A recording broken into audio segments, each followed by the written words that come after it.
Oliver, thank you so much for being on the Branded podcast. This has been like 6 months in the making for you being here. I think we first met in January, and I said, come on the podcast. So for the people that don't know you, who've obviously been living under a rock on LinkedIn, can you introduce yourself and tell everyone what it is that you're doing? Absolutely. I remember actually when we first met, it was dark and cold and raining. Yes, and we're now in the summer. Still dark, cold, raining. Summer is not summering. So yeah, a bit about my background. I'm a marketeer, co-founded Flight Story with Stephen Bartlett. Me and Stephen have worked together for almost a decade now. Previously to that, I was a musician. So I started as a failed indie rocker, fell into media and marketing, and now I suppose I'm an entrepreneur.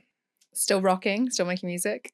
No, you know what? I very occasionally get the bug, but I'm a drummer, and allegedly people don't like drummers, like being in an apartment next to them, or, you have to find certain spaces where making really loud noise and rhythm.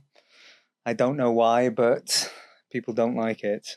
I did drums when I was a kid. Ah, did you? Yeah, like okay. my parent, a classic parent thing of like, you have to pick an instrument and like you have to do it. And I was like, fuck your instruments, I'm doing drumming. Yeah, your parents went, oh, did you have to pick that one? They're like, piano. Like, we gave you options and you picked drums. Yeah, so, jazz flute, something subtle, light, not the really noisy thing that gives you tinnitus. Yeah, but like so much fun. So much fun. I remember I had a teacher, the first like bit of kind of, I guess, music that I learned was the Red Hot Chili Peppers. And it really sparked my interest in like music and like just percussion generally. Yes. And that stuck with me for a long time. Anyway, I digress. So going back to kind of your early days, you kind of started at least the journey that you're on now at Social Chain, where I'm imagining is where you met Stephen, and like you've kind of gone on to, I think when you left Social Chain, you were managing director, and now you've gone on to found and co-found with Stephen Flight Story. How did you get from indie rocker to marketeer and now entrepreneur? Yeah, it's really interesting. I think I've always had delusional optimism, delusional confidence. But I've always been kind of grounded by just trying to be really competent and good and enjoy the thing that I'm doing at the time. So when I was in a band, we were moderately successful, had a record deal. That was kind of the thing we were going to be. I was going to be a drummer. Then my brother one day, who was the lead singer, fell out with my best friend, who was the guitarist. And it was kind of August, I remember at the time. And I had to figure out what I wanted to do. And I knew music, so I went, I'm just going to go study music. It was a bit of a stopgap. And I inadvertently went on a course that was called Music and Promotion. And half the things I did were music related. Half the things I did were marketing, behavioral science, PR, design. And I was exposed to, I suppose, an industry and a sector. And I started to detach myself from music and think, oh, I really enjoy this. So post-university, I joined a media company, did that for about 4.5 years, really enjoyed it. And then I started to get a bit of an entrepreneurial itch. I was always a person that would have an idea and go buy a domain. So I genuinely have hundreds of domains that I spend way too much money every single year renewing the kind of graveyard of ideas that have never lived, but they all still exist there. And one day I'm going on Facebook and I see a Stephen Bartlett TED Talk that was how I built a multi-million-dollar business knowing nothing about business. Spoke to me. Spoke to me. It was my calling. And I actually did something I'd never done before. I reached out to him and just said, hey, really inspired by your story. I've just seen your TED Talk. Congrats, keep it up. And that was it. There was no intent. I didn't actually want anything. And I think sometimes when you put something into the universe, Stephen said, hey, we're looking for people. Do you want to have a conversation? We're a startup agency, etc., etc. So I met Steve, and then I met some of his team at the time, and this for me was kind of, it was a a very entrepreneurial environment. So at the time, I felt like I was at a cliff edge. I was earning objectively a lot of money for my age, doing sales for media. I was really good at it. I had the best mentors. And this idea of joining a startup felt like the right step towards entrepreneurship. I hadn't built the confidence to go do my own thing, but I felt that this environment could give me that. So seemingly joined that business when it was in its sort of about a year old. And by this point, it had become a bit of an enigma in the world of marketing, the kids that could make anything trend. And I was one of the more experienced heads in the room, which was bizarre. With How my old were you then? I think I was about 25. With my 4 years of experience, I kind of had learnt some things. But I did understand like there was some elements that were really like bottled magic, the culture, the philosophy, the ambition, the not knowing better. It was a very youthful business. And I think youthful optimism is a very powerful thing. And spent 5 years in that business. It took me to the US. I lived in the US for about 4 years. And I was very fortunate to work really closely with Steve, Dom, the entire sort of founding team throughout that. I probably added a lot of value through that process with my little bit of experience. And yeah, 5 years into the thing, Stephen decided that he was leaving and he was going to exit that business. And then about a year later, he came to me and said, "Do you want to do something new?" And I said, "Sure, what do you want to do?" And he went, "I don't know, but I think we should." And that was kind of the start of Flight Story. So, like, kind of get back to the beginning of Flight Story. Steve messages you and goes, like, "Do you want to start a thing?" And you're like, "Yeah, sure." What do you want to do? Yeah. How does this business evolve? Because what you guys are doing now, for anyone that's not familiar, is quite incredible. Like, you've gone from being sort of an agency into growing other businesses and kind of really kind of living across a sort of marketing kind of ecosystem, Yes. really. How did you get from that point of like, I don't know what the fuck we're doing, but we're like, let's fucking see and find out, to where you are now? Yeah. So step one was really about a reflection of what had we learnt. You know, there were tons of things through the process of Social Chain that we were really proud of. There was some skills that we developed. Social Chain was very successful without the knowledge, the expertise, without the resources. Why? Going into something new. Just to go back to that, you said a minute ago about Social Chain being this sort of enigma in marketing, and that you were the kids that can make anything go viral and Yeah. trend. What was it about the business, do you think, that you guys have managed to encapsulate in this business now? But what was it about that enabled you guys to do that? Yeah, it was a moment in time, I think, and this is kind of very, I suppose, reflective of where Flight Story is. Social media was becoming increasingly important in the world. It wasn't just changing business, it was changing how we behave, where we spend our time. And it was this moment in history where it was new, it was novel, and you had some young people in Manchester that were the antithesis of how it used to be done. They were internet kids that could make things trend, that understood memes, and it was an increasingly valuable commodity, which was knowing how to capture attention online, knowing how to speak the internet fluently. And when companies always speak a lot about having a mission, like what are we building towards? What's the purpose? And you can have a very large, grand mission. You can have a mission just like we want to create an amazing place to work, or we want to just be the best at this one thing. Social Chain embodied a lot of that, but more importantly, it had an enemy, which was convention. And that, to me, you were fighting against something. And that, to me, was more fuel to go. And there was like an arrogance that came along. There was a confidence that came along with that. And again, youthful naivety. I use this phrase a lot, the curse of knowledge. I think you can know too much. And by not knowing too much, you will do things slightly differently. And that's kind of one of the big reflections of when in starting Flight Stories. A, what are we good at? Really, what are we actually good at? What were some things that we reflect on that we think we would do differently if we were to build another business? And there were many of them. And the third piece is, where do we see opportunity? The success was rooted by putting yourself front and center of where the opportunity is. And that was where is opportunity? And I think Stephen is phenomenal at understanding what comes next and really having the first principle critical thinking approach to viewing how and where the world is going. And that's something that then is kind of we've deep rooted into Flight Story, and hence why we started Flight Story, which is now evolving a lot, nearly 3 years ago now. And every 6 months we've been in a different version.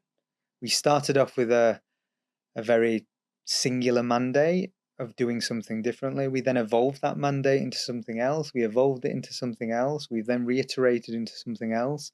And I think about 3 years in now, where we have something we're much clearer on where we're headed. But it took 3 years to kind of find that. And along the way, we're doing great work and trying things and testing and experimenting and investing in new opportunities. But there's this fallacy that people tend to think you should have the answers from the start. And more often than not, you're kind of just you're paddling your way through, and you're using momentum to get to the next thing. And I think that's probably one of the most, and you'll know this, one of the most important things in business is just using momentum. And also, and I mean, also knowing that you don't know everything. Yes. I am the more I've learned about stuff, the more I've realized that I don't know anything. The less you know. Well, there's an irony in that. The more you learn, the less you actually realize that you know. Literally nothing.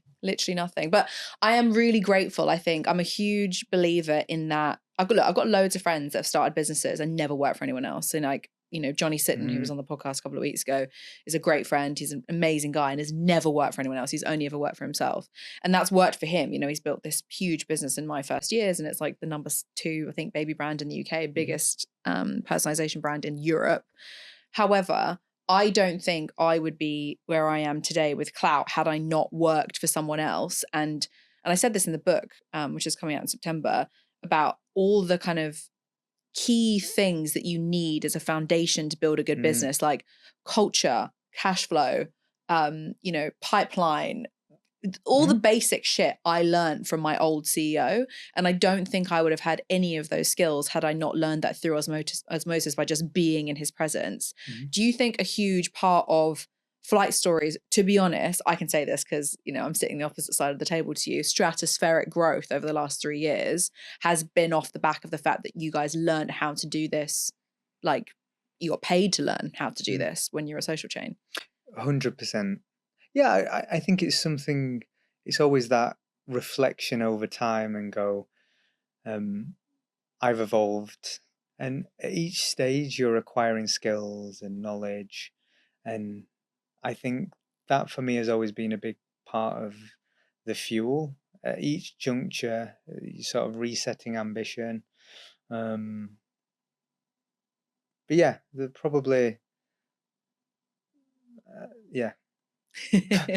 You said something, and we were talking about this before we started recording. You posted something a couple of weeks ago about hiring A players and how you think the concept of an A player is bullshit because, of the reasons you're about to explain. Why do you think that concept is bullshit, secondly, and what have you guys done differently? Yeah, I'll reframe that. I don't think hiring A players is bullshit, because much wiser... As we also spoke about before we started recording, you have to be contentious when you tee stuff up. Absolutely. Much wiser, smarter people than me have put that front and center of their philosophy. So look, if I start from a first principle, a business is just people, right? So it makes all the sense in the world that you would want the best people working for you. And conventional wisdom, very famous with Steve Jobs. He was an evangelist for this idea that you only hire A players. And my perspective on that is no shit. Like, sure, we all want to work with the best of the best. We all learn more, we do better work, our outcomes and our chances of success are better. So it's a no shit. For me, defining what an A player is critical. And for every business and at different stages of an organization, an A player is different. For example, at the start of anything, this 0 to 1 phase, an A player for me is someone that's just relentless, resilient, proactive, hardworking, can wear many hats. As you start to phase through the maturing of a company, an A player may have a very different set of skills. So this like vague definition that you should hire A players, no shit. Really what we should be doing is setting parameters. And I have a very simple mental model.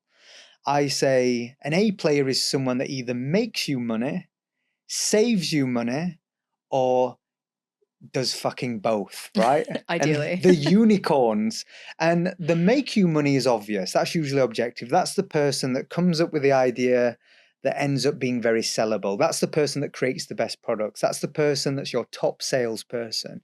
Usually objective. It's very clear to see those A players. The less obvious A players are those that save you money. And what I mean by that is it could be someone who's a beacon of culture. So no one ever leaves your company. You never have to pay a recruitment fee because everyone wants to be in the room with that person. It may be the person that has a knowledge that no one else does, and they help you make a better decision that saves your company millions over time. You know, these players are usually called B players. They're usually underappreciated, but fundamentally they are critical in a business. And then we have the unicorns that tend to do both. They're wise, they're smart, they're adding value. And if you find those people, protect them at all costs. Like, look after them, invest all your energy in them, overpay them, protect those folk. How have you managed to quantify that in your business? Like when someone comes in the door, when we first started, before we started recording, we were at breakfast, we were talking about, you know, this concept of A players and like, what does that look like for you? And you were saying to me that actually the skills is like the number one thing. And yeah, sure, do you meet these values and like, you know, are you a decent person? But actually fundamentally it's the skills. I've always been told in business, you have to hire for culture fit first, because if they don't fit the culture, then like there's no point in hiring them. And what you're saying is actually, no, fuck that. They need to be really fundamentally do the job very fucking well. And then after that, you can go, okay, actually, they're a decent person. Yeah, I think values, again, is very opaque. You usually say if you see a company's values where curious, driven, irreverent, disruptive, like you pick any word, Don't verb. be a dick. Yeah, any of these values. So I bundle that under kind of character. There are some character traits I think most A players share. They're usually high agency people. They're independent, proactive. They're usually curious. They're usually not an arsehole. Like all the, you know, hardworking. So yes, there are character traits. So I do think it's important that you have values. But when you're talking about hiring competencies, hiring for skills, that to me is a skill of two arts. Number one, you need to know what you're looking for. And one of the problems we have, and I'll give you a really recent example. One of our clients came to me and said, hey, we're hiring for a social media manager. I went, or a social content creator or some version of that. And I went, great, I can go to my network. What's the salary range so I know who might be interested in this opportunity? And they went 120 grand. I went, wow. I said, that's a well-paid social media manager. I said, send me the spec. I looked at the spec. He was hiring for a marketing function, not a social. There was SEO, there was social media, there was everything. And I go, okay, well, for one, you don't know what you're looking for. You're asking for too much. You need to be very specific. So I'm a big believer in spending the time and having the rigor and knowing what you're looking for. And then number two, making sure you're hiring for strengths. The best people that I've ever worked with, they may be inadequate, incapable of so many things, but there's one thing, they are magic. They are truly magic at that one thing. And I think if you're bonded together with good character or a set of values, for lack of a better word, as a kind of sense check or the culture check, really, if you want to build a world-beating company, you need to hire for strength. I completely agree with that. We were again talking about this earlier about I don't think I am that great at running a business. I'm very lucky to have an amazing team and you know amazing ops director or whatever. But I'm very fucking good at marketing and I'm very good at strategy. And I think having the right people in the room, even if you are the founder or the CEO or whatever, to do the things that you're not good at, frees up your time to focus on the things that you're amazing at. Yeah. And that's ultimately what drives the momentum, which is what you said is so important. Well, it's all about intention and value creation. Really, you know, you could spend your time, and as a founder, you often have to. There's this idyllic world where you think, you know what, I'm just gonna do this thing. And I've been searching for this utopia. I don't know if it exists yet, But I do believe if you disproportionately spend time doing things that is uniquely either you're uniquely placed to do, and as a founder, there are things that you will care about that no one else will. And you can't expect them to. There'll be like details and things you see, and you go, one day you go, you know what, I wish other people would care about this stuff. They never will. So I think you accept that. Well, it's not their business. Yeah, absolutely. It's you can hope people care, but no one should ever care as much as you about your thing. It's also no one should ever work as hard as you do on your thing. I think there is, and I never forget this. I won't name names because I don't want to embarrass anyone, but one of the I think you should name names. shall we? One of the companies I used to work for many, many moons ago, a founder of that business used to get pissed off when people would leave at like 6:30 and they would be staying until like 7, 8, 9, 10. Mm-hmm. And there was this culture of like, I'm working this hard, so why aren't you? And fundamentally, they misunderstood that it's because it's not our business. Like, I would never expect in a million years my team to work as hard as I do, or as long as I do, or care as much as I do, because with all kind of due respect, as much as they love working here and they love the team and they love the culture and they love all of those things, it is a job. It's like, it's not their thing. This is my life, And so of course you're going to care about that. It's like you might like someone's children, but they're not your kids. Like, do you know what I mean? There is a different level of care and attention that goes into taking care of your children than would go into caring about someone else's. Where I will say I agree with the majority of that. The bit where I maybe have a slightly, and maybe we're aligned on this, but you can tee up. You don't need to tee up the disagreement. Yeah, challenge me, Oliver. The thing that I think is, I think your actions have to meet your ambition. Yes. So if you want to have opportunities in an organization, if you want to achieve things and fast track your progression and being the room where it happens and get the things, your actions have to meet that. Meaning you have to work incredibly hard. I was telling you before, one of the things that Stephen doesn't necessarily get credit for is, and people know he works hard, people have no idea how hard he works. The hardest working person I have ever met. And working hard means working on yourself, learning. Everything that he does that seems effortless is just relentless work. And as someone that admired that, has been around that, I have to try and match that energy. So I have worked so hard and worked multiple jobs. The day job, the company, then there's the knowledge, then there's the writing, then there's the self-promotion, and you'll know this. And my general thesis around this is, it's okay not to have that ambition. That's absolutely fine.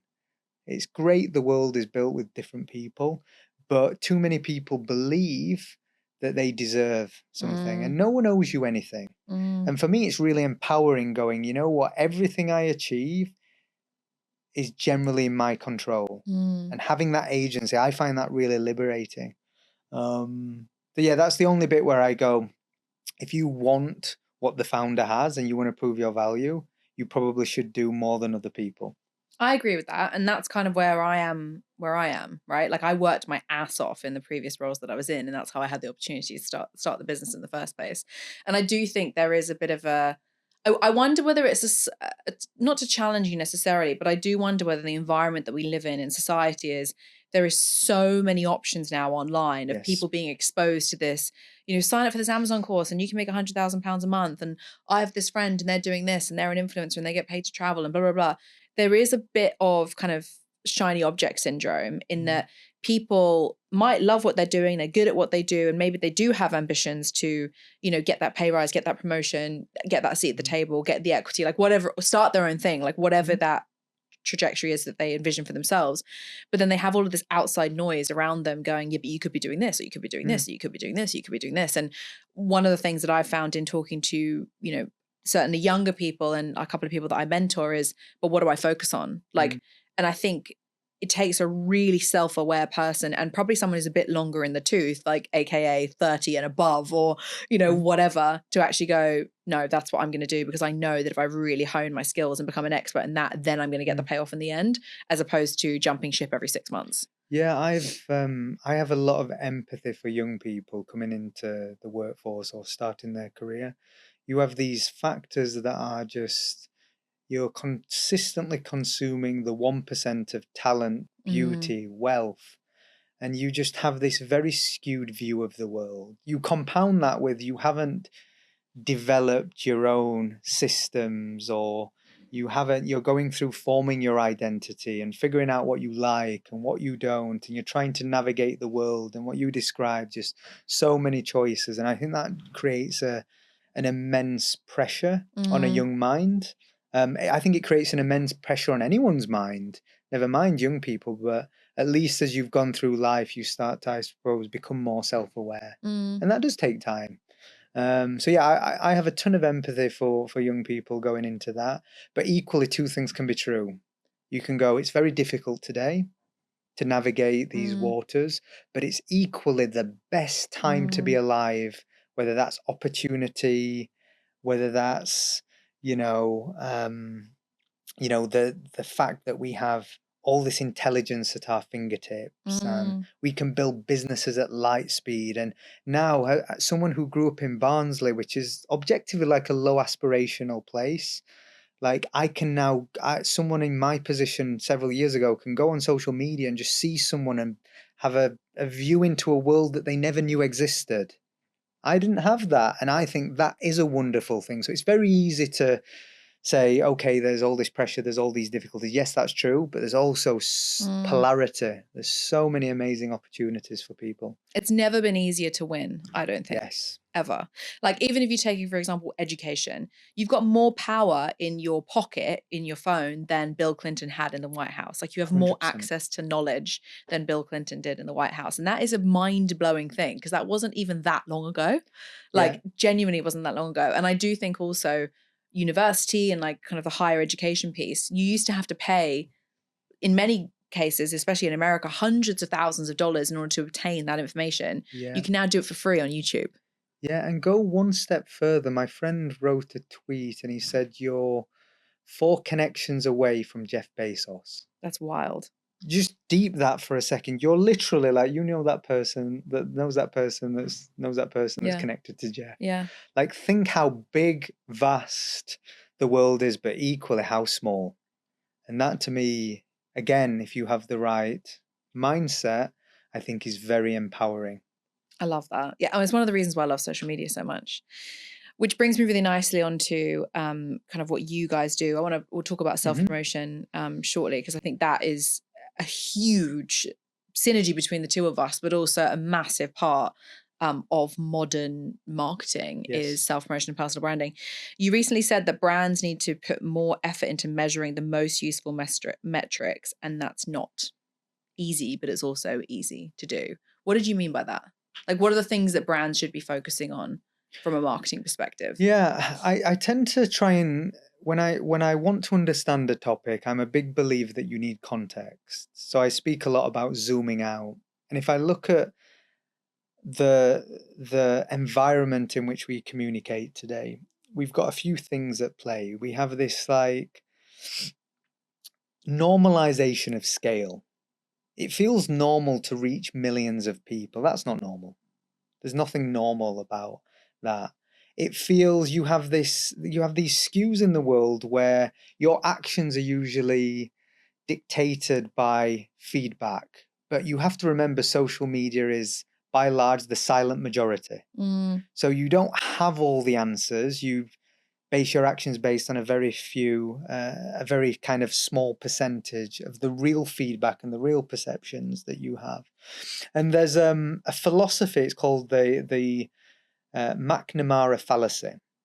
And it was developed back in the 60s or 70s. And it's this idea that people measure what's easy, not what is necessary. And if I look at marketing as it's evolved, you go back over the course of history and we couldn't measure much. You couldn't It was really Henry measure. Ford, didn't he? He said that I don't know which half of my marketing has worked or not. Yeah, we couldn't measure much. And then as we've digitized, we now have attribution. And that's wonderful, because that data allows us to form insights that then help us shape our decision making. And we're now starting to take more of the guesswork out of marketing. The problem with that is you then get into a world where you're measuring what's easy. And the biggest fallacy in marketing is like, we'll measure, if you're in the business of selling something, you'll measure the last click and you'll attribute that last click, and you'll now form all your decisions based on that $1 you spent because that's last click. That to me is the equivalent of saying that the only person in a sport team or a football team is the person that takes the penalty. Think of how many influences, consciously and subconsciously, you have on your decision-making process. We're all the same. And this idea that the only thing that matters is that thing at the end that we can attribute is so wrong. And that's the wonderful thing about marketing. Marketing is very accessible. Marketing doesn't change. Marketing is taking a product, a service, a message, and an idea and trying to communicate that in the most effective way to get an outcome. That is marketing. How we go about it, the tactics, the tools, the systems, the channels, all of that changes and it's in constant change. However, the principles of marketing always remain the same because we're connecting with people. And I think that's an art that is now getting buried in a over-digitized world where everything is measured. It's like we can't see the wood for the trees. We're focused on the wrong things. And I think it's the same to be said in your world of like personal branding. The pursuit of, relentless likes, I think leads people down the wrong path of not putting intention into what it is they're actually trying to say. We were saying this earlier, right? It's like, what is the outcome you want? So Yes. My outcome is I want to build my brand into, a media company so I can execute a certain number of things that I want to do. Like I want to do the documentaries, I wanted to make this podcast massive, all of that kind of stuff. And so my intention with my content is to help people see who I am so they can connect with me because they see themselves in my content. It's one of the reasons I talk about the trials and tribulations of running the business and like the craziness of trying to co-parent and single mom of 2 kids and like all that kind of stuff, because everyone can relate to that in some capacity. However, there are some people who will see even content that I'm putting like that and have a different goal, aka like you do, generate leads, generate brand awareness for Flight Story and for other business ventures, who will go down the garden path of, oh, well, that post of that CEO crying got 6,000 likes, so like maybe I should do the same thing. And I know you did a post recently about getting sympathy likes and why that is not a good thing that we should celebrate. What did you talk to me about that thought process? It's a dangerous trap, and I see it from founders all the time. So the attention economy is a wonderful one. We all know that if you can get attention on yourself, the things you're building, your people, it's a multiplier of success. And it's such an advantage in the modern world. I think it's one of the if not the number one asset you can have in a business. 100%. It is. It's probably in a world where you can create things much easier. To start a business is easier than ever. It's only going to get easier. To create value is only going to get easier through new technologies. So the only commodity or competitive advantage you can have is distribution, attention. So cultivating the skills to know how to capture attention, to grow audiences, to build a platform, that's one of the most important things anyone can have. I say it for young people all the time. I call it digital leverage. When you're young, you have many disadvantages. You don't have experience, you don't have the network, you don't always know what you're doing, you don't have resources, but what you do have is often digital leverage. You learn skills that are increasingly important in the world. But going back to the sympathy likes thing, I see so many people that start attaching themselves to the wrong metric. So you said, I add intention. I speak about things and I show a side of yourself because it's furthering your agenda. What a lot of people do is they don't know why you're doing it. They don't know your intention. So they just look and they copy you. They go, I'm going to be vulnerable, or I'm going to share this piece. And what they will do is they will get likes, they'll get extra engagement. But what's the unintended consequences of doing that? If you run a business and you walk in the room and say, imagine like in the office and going, we have no money in the bank. Just going in, we have no money. I was depressed at the weekend. I was crying, just like came in. Does that create an environment what people want to feel secure? You look to your leaders and leadership to instill confidence. So if you were doing that, yes, you will get lots of likes because people will admire the vulnerability. They may empathize with that, but what is the cost? And the cost to me is your clients have less confidence in you, in our world, and your team, although they won't say it, they have formed an opinion on you. They don't feel as secure. They may jump ship because they don't have that sense that you have it covered. So yes, two things again can be true. You can show a side of you that is more vulnerable and more relatable, but if your intention is to build a business, pursuing likes is like one of the worst things that you can do, and it just leads to like misguided decision making. It's the McNamara fallacy. I can measure likes. I can measure that small validation that I get online, and I can feel good about that. But what you can't measure is what people actually think of you. How many clients are turned off? How many of your team are now feeling uncomfortable as a result of something that you shared? That's hard to measure. It's really funny, actually, because going back to the intention thing, the number one question I always ask people before we start building their brand, and this is where I start in the book as well, is what is your goal? Yeah. What are you trying to achieve? And that's where all good marketing strategy should start. It's not just self-promotion and personal branding. It's like, for a business, what is the end goal here? What are we trying to build? Yeah, I cannot count the number of times over the years, as someone that's worked in social media for a long time, people would come and say, we want to go viral. I always hated that, but it gets said less now because that's got a stigma attached to it. People know that's not a goal, but often it would be, we want to grow a big following. I go, why? And they go, because our competitors are, or we know it's important. My daughter hasn't seen us on social media, and like we're not cool anymore. Whatever they go, and I go, okay, let's take this back. What do you do? I go, we sell shoes. I go, okay, so you want to sell shoes? Maybe growing a following will help you sell shoes, and probably will. But your goal should not be growing a following. It's you sell shoes. So let's start there. Yeah. And it was always, to your point, that's what we would try and route people onto intention.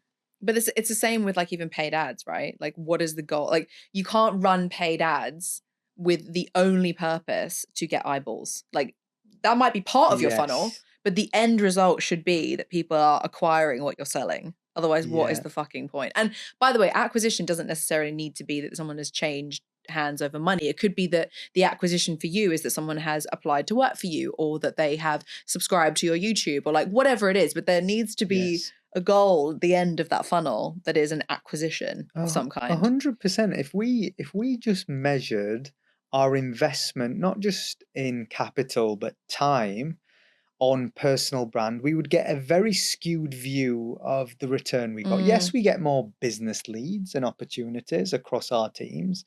What's very hard to measure is walking in a room and that ability to close a deal because someone trusts you. They know how you think. They understand your ideas. They have formed an opinion on your perspectives.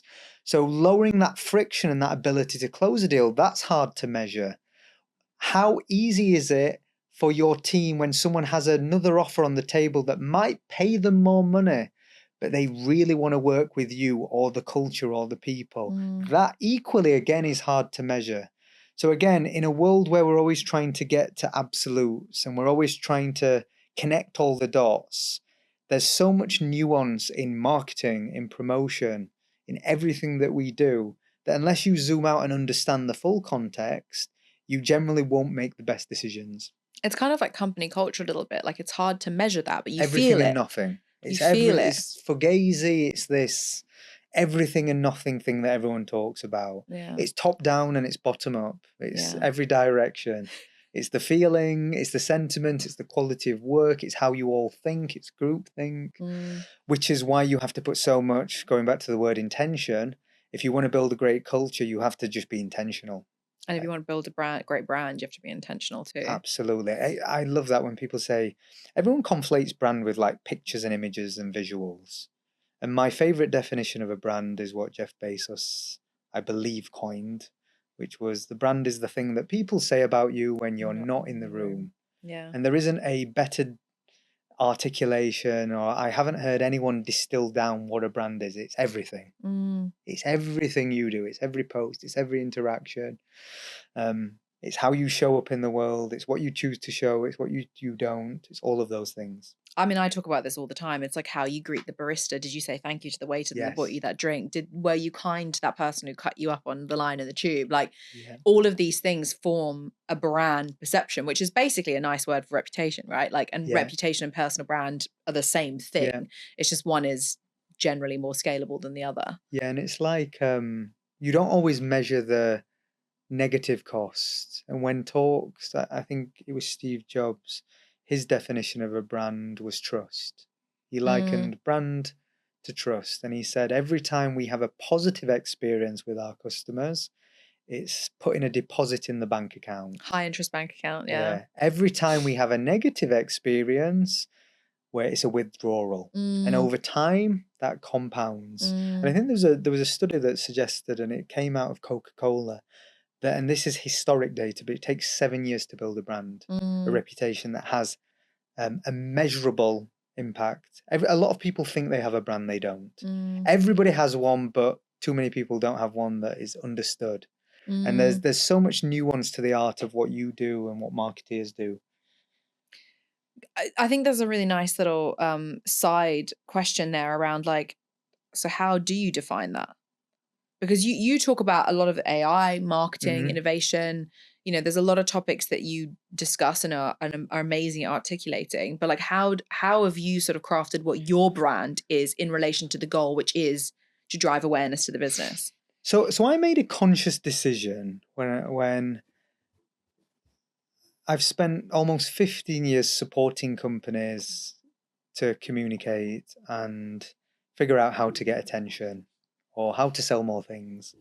And as I've gone through that process, I know the tools to be optimally effective. I understand algorithms. I understand how to frame language. I understand how to attach a story to something bigger. I know all these things. I don't practice what I preach because it's not sustainable for me. And it comes down to something you talk about a lot, authenticity.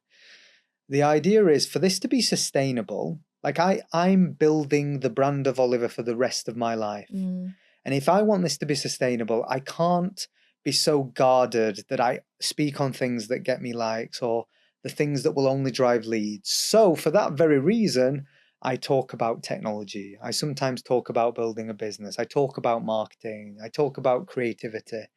That isn't an optimal way to drive a brand and become famous for something. But I'm multifaceted. I have many passions, many things I love. And actually, I want a vehicle to share all of those. So my path of building my brand is a slower path, I believe, but I think it's the more sustainable one. And I think if I zoom out over a 20, 30-year period, I'll A, enjoy the process more, and B, I'll be the version of me publicly will be so aligned with who I actually am. And there won't be those disconnects that I think you can have when you become like, I'm just this one thing. We were literally talking about this earlier around you see the perception of some people's brand online and then you meet that person in real life and they are totally misaligned. Yeah. That would be the biggest failure for me. If someone saw my content and was like, oh, you're totally different how I expected you to be, that would be like, yeah, they're like you liar. Yeah. You liar. This is the point though. It completely diminishes your credibility because if you are, you know, this amazing person online and you're motivational and you're sharing all this shit and you're going viral all the time and all of those things. And then when you actually meet that person, they are rude or they're an asshole or dismissive or just totally different to how you expect them to be. If the ultimate goal is to generate leads or generate opportunities or get brand deals or speaking gigs or guests on the podcast or whatever it might be, you're going to completely ruin your personal brand with those people, which eventually will catch up to you. If you want to build an amazing personal brand, the best way to do that is just to be yourself and be a nice person, I think. Yeah, and you have to, again, your motives have to be really sincere. If you don't care about a topic, don't speak on it. Don't just speak on it because it's popular or you think you should have an opinion. It's okay to say I don't have an opinion. It's okay to withhold an opinion. Yeah. All of these things are fine. But the things you do speak on, be sincere, be actually passionate about them, have an opinion. And one of the most beautiful things about creating content is, yes, it can be self-serving, but it can also be this thing that helps you form your opinions. I've been creating maybe content intentionally for about 2 years, and having done it for 2 years now, this wonderful thing happened to me where I realized so many of my truths or beliefs have evolved because I've put ideas into the world and I've got feedback. And sometimes I defend my position. I have more conviction in something I once believed, an idea, a thought, an opinion. And other times I've evolved them. I've gone, you know what, I had a blind spot there. So I think it allows you to optimize your own potential and your own thinking by just putting it out into the world. But it's hard to do. It's an awful feeling when someone just gives you shits on you or disagrees. But it's also a skill to be able to detach yourself away from your ideas. And I think in a world where we live so much of it in digital environments, it's a critical skill that I think most people should try and learn, is how do you detach from your ideas? How do you detach from the polarity of, algorithms? I think these things are really important skills today, but also in the future.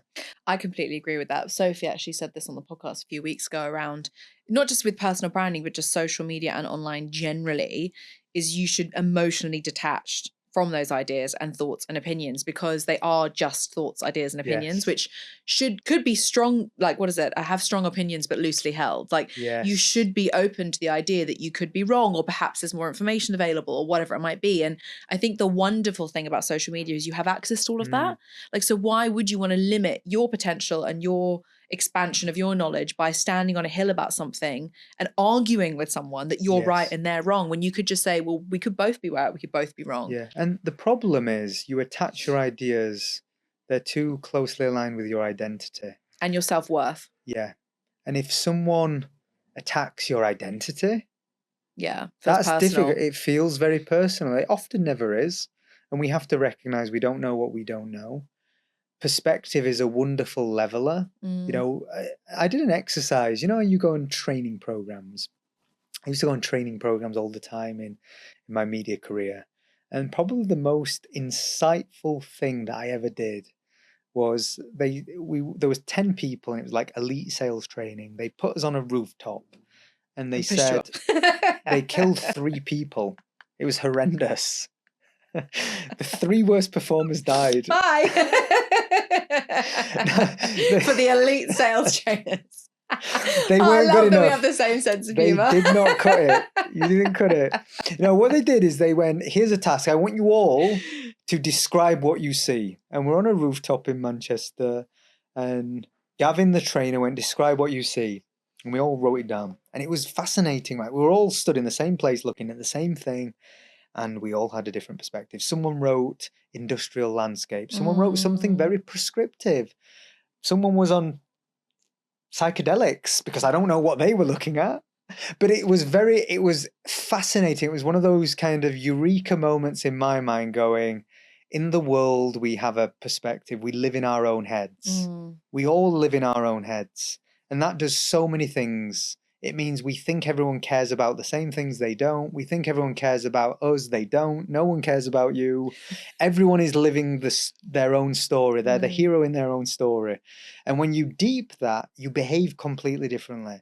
Because suddenly when you put an idea and someone disagrees with you, you just have empathy. You're like, they're wrong, but their perspective is you're wrong, but you just have a different perspective. Yeah. And I think it's very liberating. And I've had a few moments in my life that are like those moments. They hit deep. And that was one of them where I went, okay. And it's definitely shaped the way I think and deal with like feedback and people and ideas and identity and all of those things. I love that explanation. What a great exercise to do as well. It is a good lesson one. on perspective. You can steal that. Get everyone. Guys. We're going on the roof. 2 people end up dead. I can't afford. Amelia is on the news right now. I can't afford 2 people to die. We've got too much work to do. No, but like it's so true. Like we could look outside right now and I could go, the sky is blue. And then you could look out the same window and go, actually, no, it's grey, because like we just are seeing different things, or the clouds in a different place. You're colourblind because it's a little grey. We're looking at the same thing though, right? But we have a different perspective of it. And that was, if I'm honest, that's one of the best lessons that building my personal brand has had for me, which is that going back to what I was saying about emotionally detaching from your opinions and your ideas, is just because someone doesn't like my opinion or doesn't like my content or even doesn't like me doesn't mean that I am any less valuable or, worthy of whatever than the next person. And I think a lot of people tie, particularly on social media, because it's so ingrained in our society right now, people tie validation of themselves to whether or not strangers on the internet or their friends like what they post. And oftentimes that is based on how they look for women or what they're doing and like what they've bought and the car they're driving and all of these things. And actually, none of this stuff fucking matters. None of this stuff fucking matters. And more importantly, it's not about you, whether or not someone likes it or dislikes it. It's about them. And I think when you tie the validation of your personality and or whether or not you're doing the right thing in your business or your career or whatever to the opinions of other people or the opinions of strangers on the internet, that's a very, very dark and slippery slope that you can fall down, which is why we end up in a situation with all of these studies coming out going social media is like causing mental health issues and It's like, for me, I don't think it's social media. I think it's people, and that algorithmically social media is driving that home. Comparison is the thief of joy. We live in a world of envy, and that's difficult. It's one of the, what do they say, the 7 sins. It's one of the challenges that humanity faces, is a world geared by algorithms. It's not an easy world to navigate. But there's also huge positives in that. Oh, 100%. Huge positives in that. Well, the technology, this is really interesting. There's a lot of debate around AI right now. Around, on one end of the spectrum, there's the existentialists. On the other end, there's the pessimists that are skeptical. The robots are coming to take my job. Yeah, and the reality is the technology is neither good nor bad. Social media is neither good nor bad. Social media started very innocently. It was a place to connect us. It was a place to create better online experiences. And so many wonderful things happened. So many people had access to education and information and inspiration in ways that they never would have had before. And it's in some ways made people that were in remote locations give access to more people, and communities were formed and businesses and so many things. Conversely, you have polarity in the world. You have the unintended consequences. You have the rise in the mental health crisis. You have the impact that social media has on our political discourse. You have the the era of self-comparison that creates all these pressures. So yes, good things happen. Yes, bad things happen. But fundamentally, the technology itself is never good nor bad. And that's where we all have to take some agency for how we leverage and use these tools to better or worsen our life, because both can happen. I said that in my post on LinkedIn today. I said, curate. If you don't like what you're seeing in your feed, curate the feed you want to see. Yeah. Because the algorithm will give you what you tell it to give you. So if you have, like, I used to have an eating disorder, and a huge part of that was fed by looking at these skinny, beautiful models and like going, I'm not good enough. But I was being fed that because I liked that content. Yeah. So you can take control of your life just like you can take control of your social media. It doesn't need to be this negative place. It can be an incredible place. Yeah, I agree. I think it's hard in the modern social media landscape because they're all built off discovery engines. So you have some control over what is served to you, but it's a real problem because, if you go down the rabbit hole, you dwell too long on that one thing. TikTok's definitely you're like that. going to be served YouTube, TikTok, Reels. It's the evolution of social where we've moved from connection-based algorithms, so you got to fully choose who you consumed, your digital diet, to now discovery-based algorithms. Equally, you have agency in the sense that you can choose to look at something or not, to dwell. But you have to be very conscious in order to make those conscious decisions. It's not easy to do. It's a very difficult thing to do today. And I think you have to have a lot of discipline to make social media work for you and not against you. You said something recently I read where you said people online will often look like they're doing a lot, but are not executing. And there is sometimes this tendency to prioritize attention with action. Talk to me. So this wasn't my idea. It was one of my good friends, Catty. He's one of the most original thinkers I know. So I do a podcast with him because I just love memes and machines. Yes, memes and machines. I love just poking him and just seeing where his mind goes. He's a wonderful creative. He's a great growth marketeer, very talented, very smart, very wise. And we have different opinions. But he was talking about his most popular tweet ever was one where he basically framed that there's this world now in this economy where people perceive themselves to be busy. That's like the busybody in the office that's very visible, but they're not actually doing stuff. Busy fool. Yeah, online, there's the person that seems to have all the answers, but that's all they're doing. And it's interesting to see his idea form over time. I remember years ago, we were living together in New York, and I was going to hire a new creative or a new strategy director or a strategy leader. And there was a guy that I followed, social media specialist in America. And I liked his ideas. I liked what he did. And he had a big following of social media managers. So I was like, perfect. It's a multiplier of value. I'm going to hire this guy.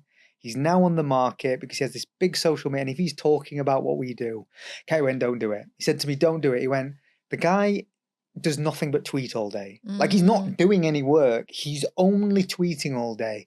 And also he keeps slagging off his companies and people. And like, that's very symbolic of someone that doesn't think critically. And I went, yeah, but look at that. We get access. He's worth paying $200,000 or whatever just to be promoted to his social media managers, which were our buyers at the time. So I went ahead, I went to interview him, and he ghosted me on the interview. So then I was like, I'll scrap him. As in, he didn't show up. But the point being is, I've seen how his career's played out, and he still has a great following, still shares and curates great ideas, and probably a very smart guy, but he's never really settled into something. And it's very, very telling. Catty was 100% right. He was symbolic of someone that appeared to have all the answers and be very visible, but just didn't do the work. And it's a really underrated skill of just having a bias for action and doing and developing practitioner skills. It's another benefit where I think if you work in marketing and you go, you know what, I'm not going to post on social media, you will never be the best marketeer you can be. You need practitioner knowledge. I've advised the world's biggest brands for 15 years. And actually, it was only until I became a bit more of a practitioner that my advice can speak from a very unique and authoritative perspective.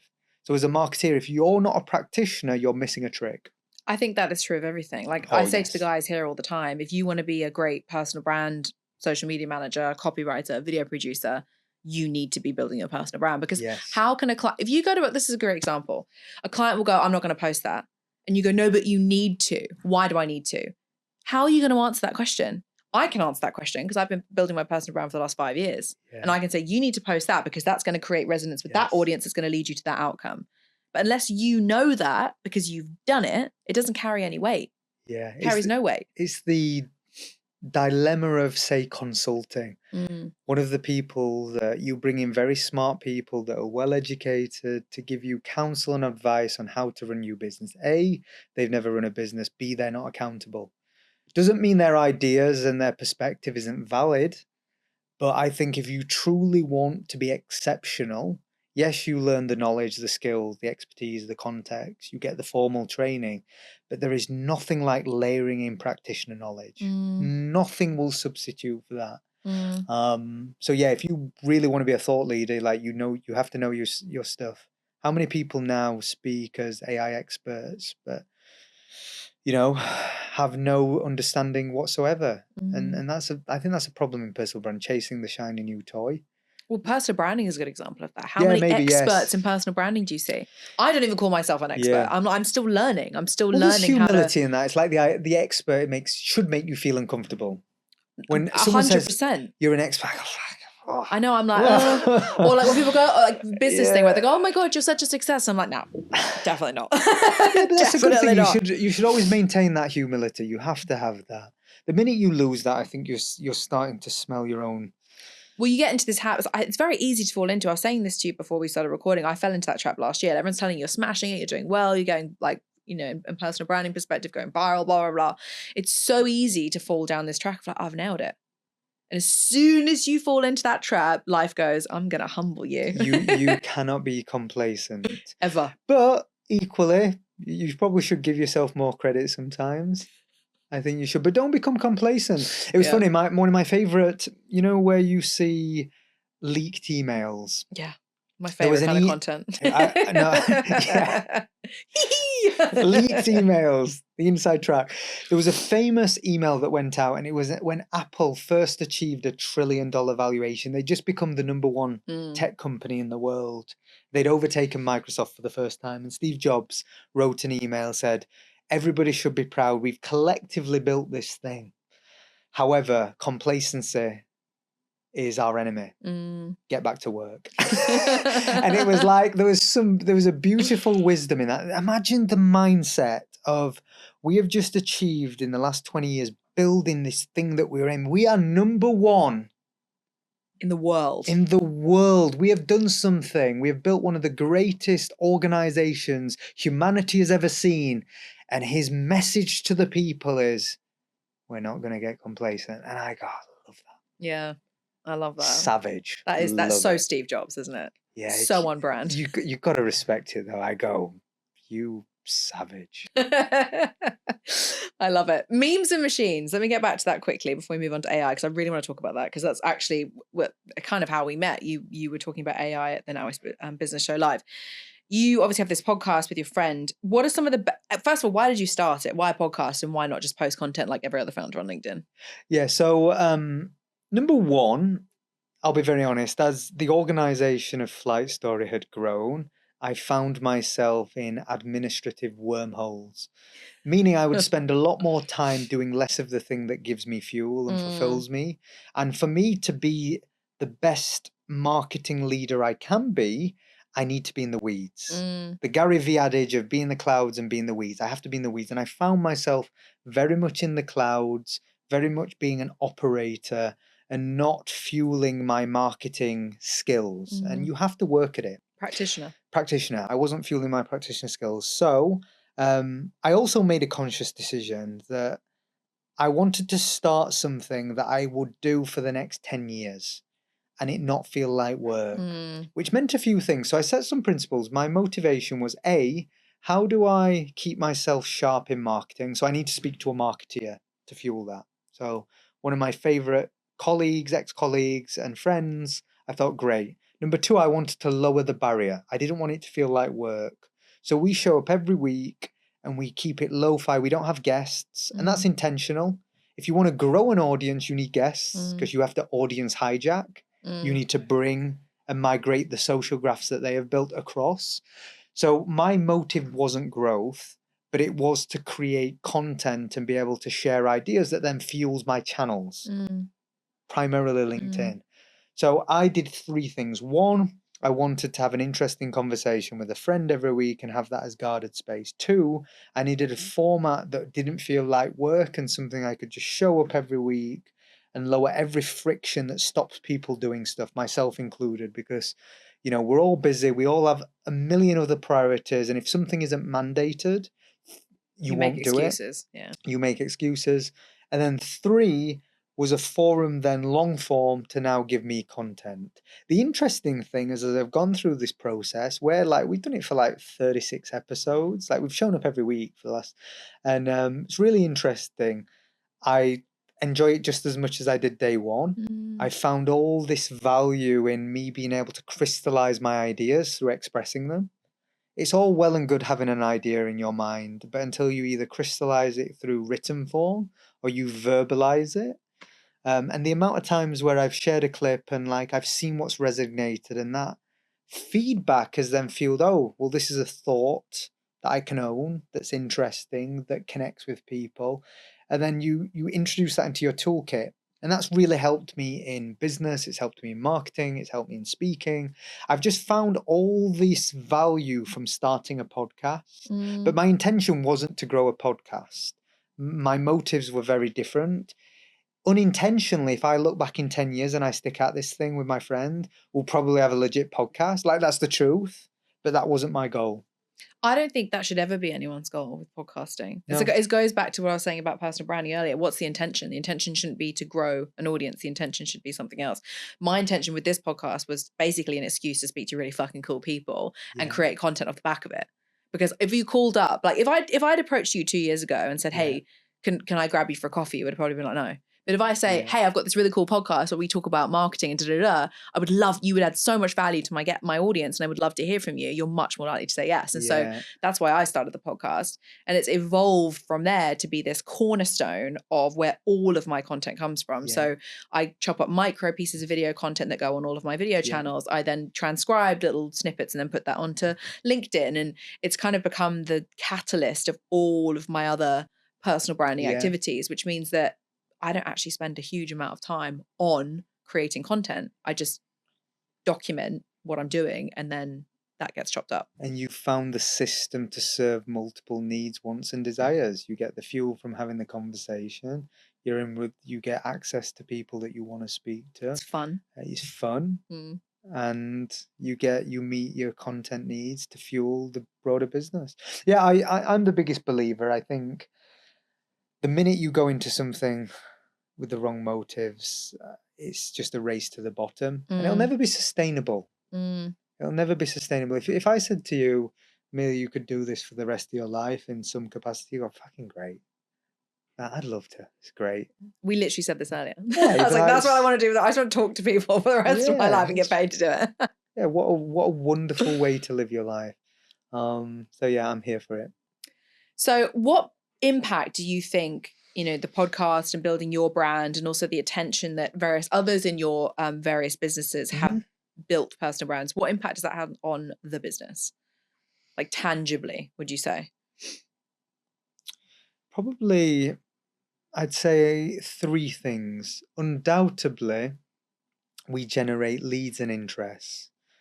Probably, and I'm going to say anecdotally, but 80% of all the inbound interest we get either comes from content or speaking on stages, sharing ideas on stage. Content is just sharing ideas on a digital stage. Same thing. So sharing ideas is our number one fuel for inbound interest, whether that's Stephen, myself, other leaders. We have some amazing thinkers, and one of my jobs is to encourage them and empower them with the systems and say, you know what, you're an amazing representative of us. Your ideas are wonderful. You should share them. Encourage people to share. And we've seen so much value as a consequence of that, just the compounding real estate that we have online. So that's been a wonderful value. The second thing is, on a personal level, it's presented lots of opportunities. It's very weird as someone that kind of created content for business to now have businesses coming to me and saying, hey, can you promote us or can you speak on this stage? So there's been a lot of personal opportunities come off the back of it. And the third then, which is really nice, and it's anecdotal. It goes back to kind of that silent majority. When you put things out into the world, you become detached from like comments in some way. It's just like, you become desensitized. And if I ever go anywhere and somewhere is so interesting, I'll hear an anecdote where my friend messaged me the other day. He went, hey, bumped into someone. They went, told them about my background, said we knew you. And it turns out they're like a big Memes and Machines fan. I got on a call with a client, like CMO of a big record label, and they were like, oh, I love that episode. Someone saying, oh, I learn all my stuff. I'm starting a business. There was like anecdotes, those human connects. Like, oh, that's fuel. It's fuel. When you just hear those anecdotes, you go, wow, that silent, that kind of, you don't really understand the impact that you can have. I think that's a wonderful thing. And I think it's a beautiful thing about you going on to be an author. I talked about this with Steve, this idea of you create a book and you don't know how it's impacting someone at the other side of the world or this one person. And I love this idea in life that the people that can have the most influence over how you behave and the trajectory of your life may be people you've never spent any time with. They could have shared one idea. There's a famous jiu-jitsu practitioner called John Kavanagh, and he had a conversation with a wrestler. And he basically said, for 30-minute conversation, a wrestler just said one word to him that was like, why do jiu-jitsu people never go after the legs? And he deeped that for a moment and went, yeah, why do we do everything like upper body? He created a new system of jiu-jitsu that transcended the world and like created a legacy for him. And it came from like a 30-minute conversation with someone he never met that asked him a question. So he had the most impact on his life, and everybody that John Kavanagh connected with thereafter. And that to me is like symbolic of what you can do through putting just the right idea at the right time to the right person, or creating the book. And that is the like unintended consequence of selfishly doing personal brand. Actually, you get some really like wholesome, enriching, fulfilling feedback like that. And that to me has been wonderful. If I'm honest, I think that exactly what you just said there is the most fulfilling part of Absolutely. this. Like when I'll never forget, this woman came up to me in the gym. And you know when someone approaches you and they're like, oh, they're going to try and take the equipment. You're like, no, I'm still using it. Like, I was like, it was that kind of situation. I was ready to fight her, sweaty, with my trainer. And she came up to me and she said, are you Amelia? And I said, yeah. And she said, I've been following you for the last 18 months. I just want to let you know, I quit my job and started this business and now we're fucking flying. And I would never have done that if I hadn't seen your content.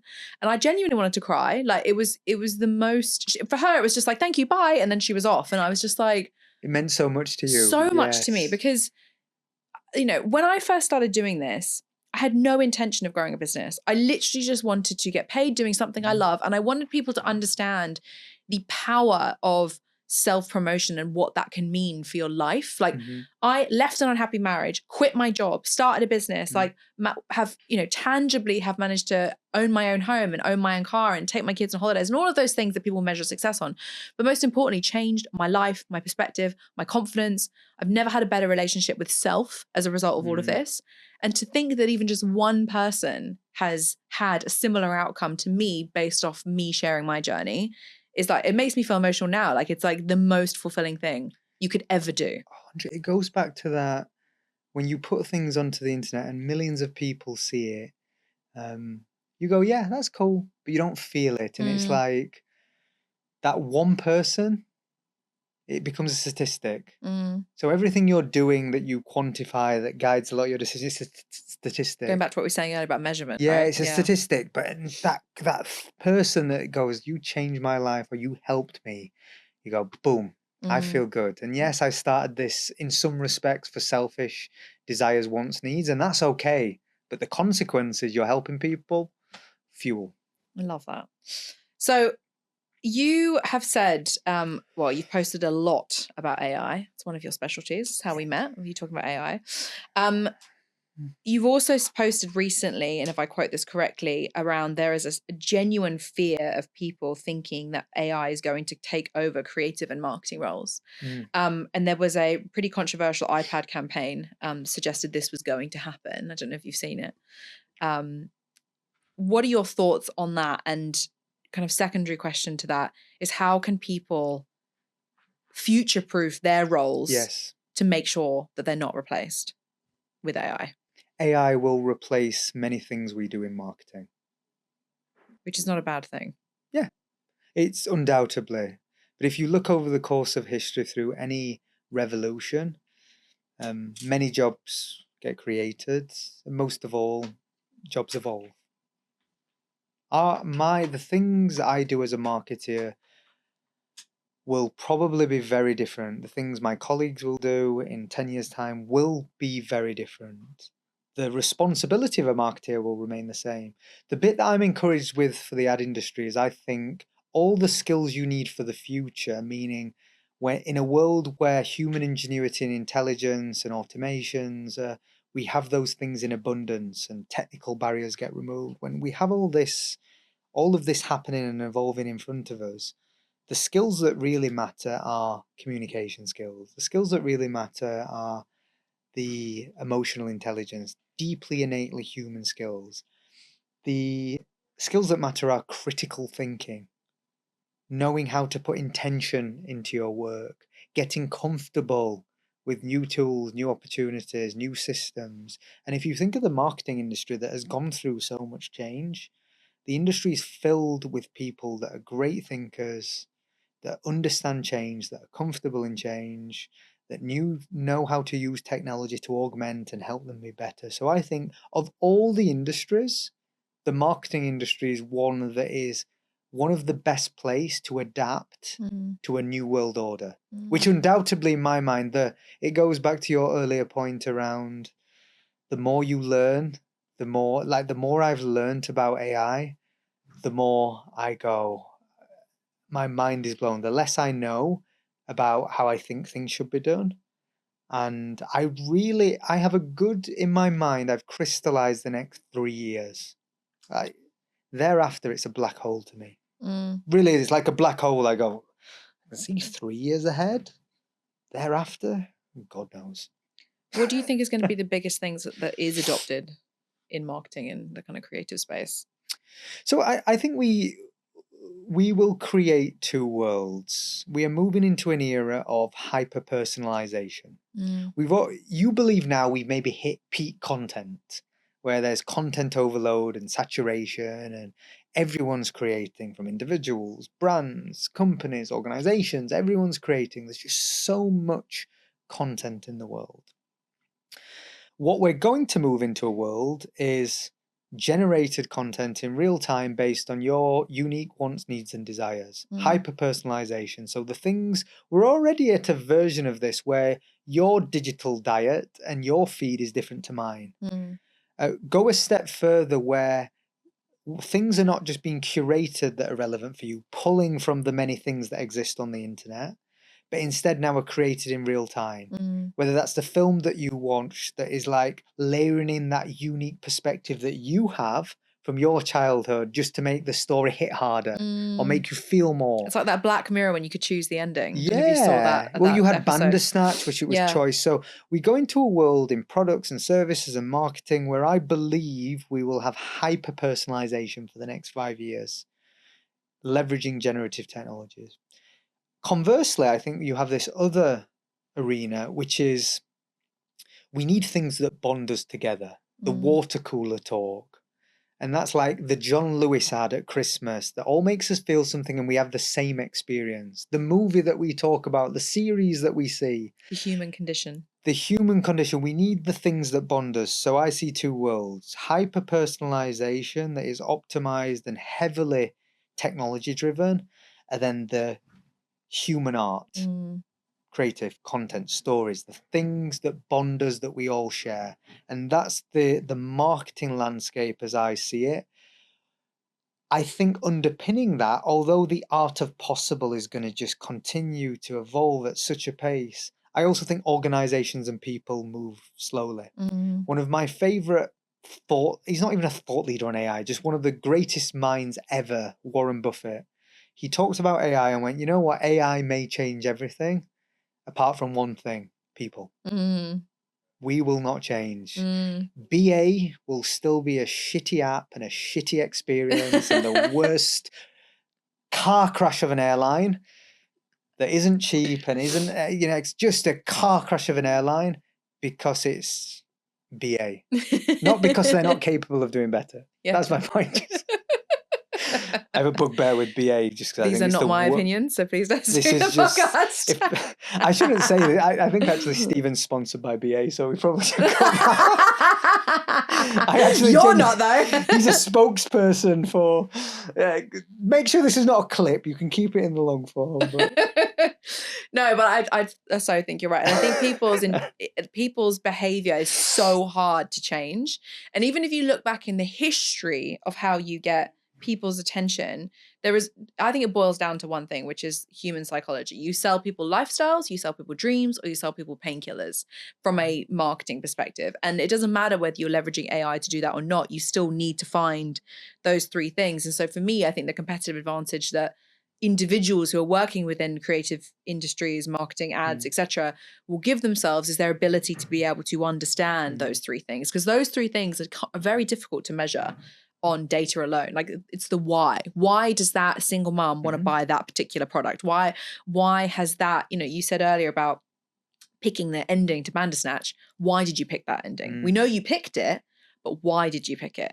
And it might be because you had this experience 2 weeks ago, or like in your childhood or whatever. And it's like all of that makes our decision making. It's like 70% or something of our decision making is based on emotion. How do you measure emotion, and how do you know what causes that emotion? Marketing is business meets psychology. That's 100%. And it's what makes it so interesting. It's art and science. It's analytical and magic. It's all of those things. Analytical and magic. I love that. What impact has AI had on your work at Flight Story, not just from what you're doing Mhm. with clients, but like as a business? Yeah, it's interesting. I get asked a lot around how is AI impacting brands and like how are brands using it best. And my perspective is great AI is invisible. Mm. The minute you see something and it's done by AI, it loses all value. Like credibility as well. How many posts have you seen on LinkedIn Yeah. where you're like, ChatGPT? Or I love ChatGPT, by the way. yeah, Would never use it to write my content. automation bots that comment that's re-summarize the thing you just said. With a quote Yeah. Like they quotation just mark. re-comment these bots to spread a presence. Look, from our perspective, what we do doesn't change. We tell great stories for brands that make people feel something and create an action, whatever that action may be. That's what we do. How we go about that is completely revolutionized a few areas of our business. So I talk about productivity. One of the things we focus in on is workflow and building automation stacks. So there's an area of AI called automation agents, and this is where AI speaks to another AI to create an outcome. And you can think of that in a sequence, because what the machines are good at today is doing very linear, narrow tasks. For example, there is many tools, AI tools and products that are really good at transcription. And there are many tools that can translate into multiple languages. And there are many tools that are image generative. And there are many tools that can write copy. And there are other tools that can add meta tags. And you can go on and on and on. What's been really interesting in how we do things is looking at our creative workflow and saying, where can we automate elements to do things much faster? So that's been a real overhaul. The second piece that we've done is it's completely transformed our post-production capabilities. So I'll give you two perspectives now and then what may come next. So in post-production, our creative teams, believe it or not, clients change their mind. Would never have guessed that from the draft Right? 155 that we normally May send change their over. minds. And when you've spent $100,000 on a production and a shoot and talent, and you've spent weeks building up to something, and someone wants to change that script, or something goes wrong on set, or you don't get the perfect shot, you know what? That used to be a real pain. You used to have to do reshoots, and you had to look through tons of B-roll. Now, the post-production capabilities, where I can take your likeness image and create you an avatar. I can synthesize your voice. I can recorrect phrasing. I can do all of those things that I wasn't able to do. So we're now able to solve problems where previously we couldn't just a year ago. So that's just a real now lens in how it's transformed our creative process and saved our clients money. The other area in the future is, right now, if you want to have LeBron James be a brand ambassador for you, you got to pay a lot of money, and he's got to go spend, travel, and you've got to pay for the travel and do all that. In a world where everything can be recreated, LeBron James will just license his image and likeness and his IP, and he won't do the shoot with you. It'll just be created with AI. And that's a world, and there'll be a marketplace for doing that, and you'll still have to pay billions of dollars to use him as a brand. But the point being is we're moving into a world where there is a new art of possible. And again, this is through AI and things. I talk a lot about like a new world order. And I don't think what we do as marketing will change, but how we go about it, where we're spending our time, the skills that are required, I think all of that is evolving at such a light speed. So yeah, I could give you countless specific examples where we've taken 4-day tasks and we can do them now in 4 hours. And one of the questions I always get asked, I was at the AI summit and I was doing a Q&A about a week ago, and one of the persons said to me, so if you're saving so much time, how do you justify that with your clients? They were like, if you do a 4-day scope task in 4 hours, how do you square that? And I went, well, in the short term, we have a technology arbitrage where we can make bigger margins because we operate on a time-based pricing structure. However, the entire economic models that service businesses are built on are flawed. We can only survive if we move to outcome-based pricing. Value. Outcome and value-based pricing. It's the same across not just marketing, but all professional services. Think of law. I go to a lawyer not because I want to, because they're giving me a painkiller to a problem that I have, and I'm paying them for their expertise, and I want them to get to the answer as quickly as possible. Their incentive is to not get to the answer as quickly as possible. That is a flawed industry, and all professional services that are built on time-based pricing models, that has to go. And in a world of abundance, in a world where human ingenuity is free, I think the entire economic model that all professional services are built on will change.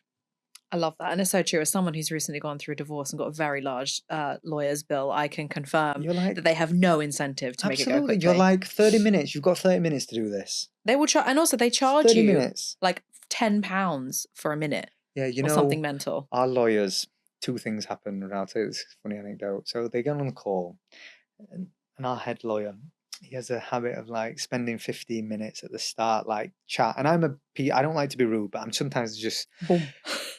We're paying you for these 15. Can you just get to the point? Generally I like pleasantries. I like relationship building. That's great. Not when you're being charged for it. Not when I'm being charged for it. And they took us for dinner after the end of, we concluded some M&A activity, and we'd spent a fortune with these guys. And I don't drink. I barely drink, but I ordered an expensive wine because I'm like, you're paying, and we've paid you way too much money over the last 6 months. And then we got onto the topic of AI. They turned to me and they went, yeah, I played with it. You know, it's kind of good. It's helpful. I went, you're finished. And she went, what? I went, no, I'm not being facetious here. You are finished. I will not use you the minute ChatGPT or someone builds an application layer that can do 95% of what you do for us right now. You are finished. And she laughed. She thought I was joking. I'm absolutely not joking. Well, it's the same thing with like solicitors, right? Yeah. Like, so why would I pay for a solicitor if I can use the blockchain to do all the searches of my property? Yeah. If I can have instant verification and validation and verification. Yeah, technology is a real, but equally in the same sentence, things are slow. They're still probably going to have to deal with the government and send off the land registry. Because we can do things better, cheaper, faster now, doesn't mean it will happen. BA being a really good example, not to... No shade. No shade. I could talk about BA and AI with you forever. Okay, last question before we kind of wrap up. Second to last question before we wrap up. How do you think that personal branding particularly and AI will work together in the future? Because like you said those two predictions, one around technology and the other one around human connection. And they kind of seem like there's a polarity between the two, but actually they do complement each other when used correctly. Absolutely. So the barrier to create has been lowered for everyone. So that means anyone can create. So if you had wonderful ideas, but you weren't as confident in your ability to articulate them in written form, now you can. If you didn't have access to a production team and video, the barrier to create videos and content has all been lowered. Even if you don't feel comfortable on camera, and you can now create an avatar to express yourself. So in one respect, I think AI is such a multiplier of opportunity in personal branding. Alongside that, I think one of the biggest challenges as everything gets commoditized is how do you stand out? It's easier than ever to create. It's harder than ever to stand out. And that's going to compound and compound and compound. So my general thesis is all the things probably you speak about all the time. Be authentic, have a point of view, and leverage AI on execution, but fundamentally it has to be through your lens, your unique perspective, your personality. We spoke about this before. That is the thing that you can preserve that is unique to you, and that will augment these amazing technologies. So there's positive things, there are some negative things, but I just think that's life. I love that. And yeah, I think it's wonderful. It's expedited. Like I said to you about my book, the whole book structure, did that in ChatGPT. Didn't write the book for me, but it definitely gave me the structure. I mean, trust me, the grammar mistakes that were made in that book, I can assure you there was no. No. You're deliberately putting spelling mistakes. Just to make sure that everyone Can you rewrite this as though I am mildly dyslexic? Go. Just so, and I've got a meeting in 10 minutes and I have no time to do the approvals. Oh, that's amazing. Last question. And this is something I ask everyone. I always say just fucking post it. It's like a philosophy of my life. And maybe I should have my next book should be just fucking post it. Because I think you have a very short time to live. And I don't want to get to 95 years old and think, fuck, I wish I'd done more thing. And so just do it. Like, just crack on. What is your die on a hill message if you had one last thing to say to people that you want people to leave with? You know what? Just try and be happy. And happy, like that's what you should do. Try and be happy. I think we spend too much time worrying. We spend too much time trying to figure out all the answers.